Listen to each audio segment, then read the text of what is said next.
TitleMatchNetwork.com. What do you remember about Mongo being contacted by WWE for WrestleMania, I believe 11? Let's see. Who was in that one? 11. Lawrence Taylor. Okay. That's right. Because I remember the one where the fridge was in. Don't you remember that one? Yeah, the Battle Royal he was in. Yeah, that one. That was like in 87? Yeah. Something like that? It was the 80s. Yeah. Yeah. So the one I remember with Lawrence Taylor and all that. Yeah, Steve was so excited. And I remember Steve, I think, what was it, the Warrior? Steve really hit for real. You know, he got so worked up. Right. And Steve didn't realize it's not an NFL football game. And I remember he really hit him for real hard. Hit the Warrior for... Like, just jacked him up. I mean, if someone could go back and retrieve that video file. Right. He hit him hard. I mean, it really... Yeah. Was it a fist or was it a just tackle type deal? It was a tackle. Wow. Oh, yeah, because I remember going, oh! Did anything happen backstage after the match? No. No. Because they knew, you know, these are NFL players, and they're just doing what they know how to do. Exactly. Did you have any interaction at all with Vince back then? Just when we were out there in Sacramento. I remember saying hi, blah, blah, blah, you know. And I remember all the way back, they were trying to get William Perry to sign a contract and be in a pay-per-view for Vince. Right. And I remember they called me up to try to talk Sherry into talking William into it. Right. But Sherry, I couldn't talk her She didn't want him in the business. Yeah, I couldn't talk her into it. Did Steve like it? That was his first taste of professional wrestling. Was he? Loved it. Well, you know, Steve McMichael was he was so animated. Right.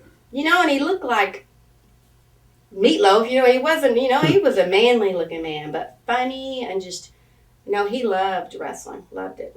Did at that point in time, did he ever consider being a pro wrestler before he went into WCW? No, because that was just his whole football. You know, his whole life was football. Right. And he played 15 years. And then when he retired was when he really wanted to work for Vince. Right. But they never offered him a contract. And then I knew the person there at Turner Sports. And yeah, we'll definitely jumping into that right now, actually. But was there ever concern when he did those angles that he'd get injured at all, or? I never even thought about it. Right. I think I guess I knew Steve had such a high pain tolerance, and he was such a wonderful athlete, and I would see him many of the time in a football game, and he would come home, and one time he played with 3 broken ribs, and he had this jacket thing he would sew and bend just so he could wear it, and before the games he would get shot up with a big needle, and it would shoot out. Ugh. Huh. But he had, and like his knee, I've seen his knees drained, and he would not even jump. The needle would go into the joint. It didn't even faze him. So I think I knew he was so tough. Right. That this was something more fun for him than, because, you know, he was more ground. He wasn't a high flyer. What was his viewpoint, I guess, on pain pills and all that kind of stuff, being that when he was in football? You know what? He didn't, I think because the drug testing was so tough then. Right. And he was just old school. Hack it out. We know it was like if he wasn't good, then he wouldn't have a job. Right. It was that kind of, and now when I think back, I thought, man, he really was in pain. He would always be sore. Right. You know, he had neck problems, but then again, I was young and I didn't quite understand what his body was going through. Let's talk about his transfer into WCW in the wrestling world. Let's talk about exactly how he got a job with WCW. My friend was going to talk to Turner Sports. He owns Intersport out of Chicago, Charlie Besser.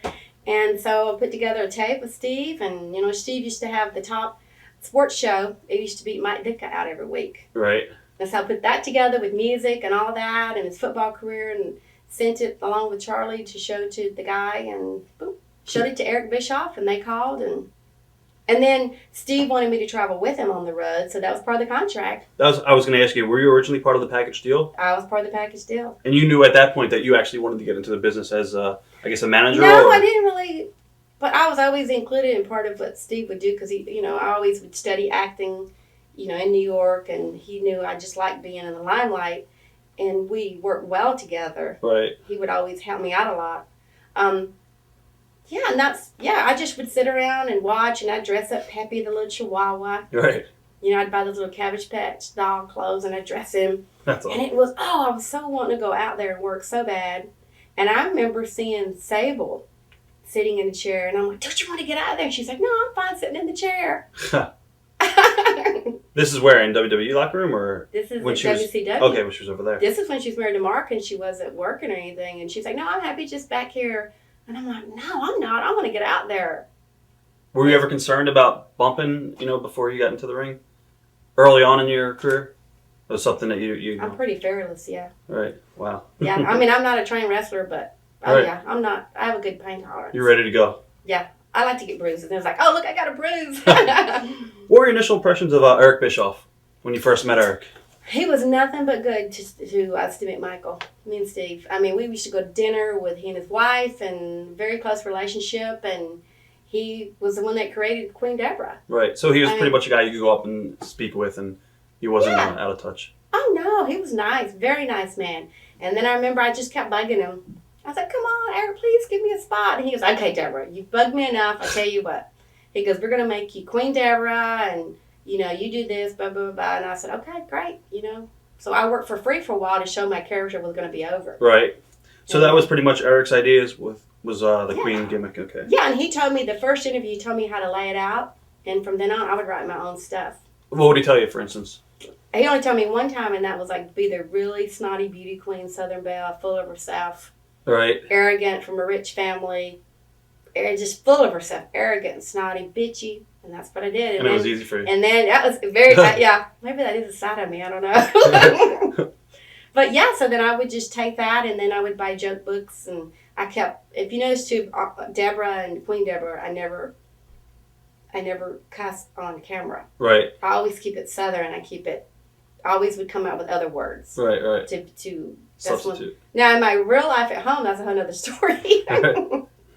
But no, so I would write that. I wish now I had kept the book that I kept all my notes in on how I would start out, because I had like little parts of my interview.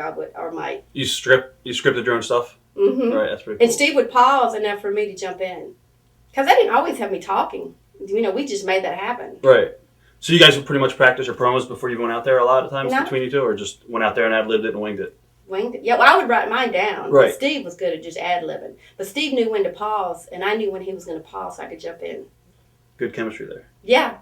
Now, how different was the WCW environment from the NFL environment as far as like backstage and the politics? It was way different just because NFL, you're one-on-one with your contract, and it's pretty much you don't, in the NFL you don't have a fan base to pay your salary. It's pretty much you. If you don't make the position, you're going to get cut. Right. And I notice in wrestling, it's, we have our power through the fans. If it wasn't for the fans, we wouldn't be who we are in wrestling. We're nothing without our fans. So that's where I think it's the difference.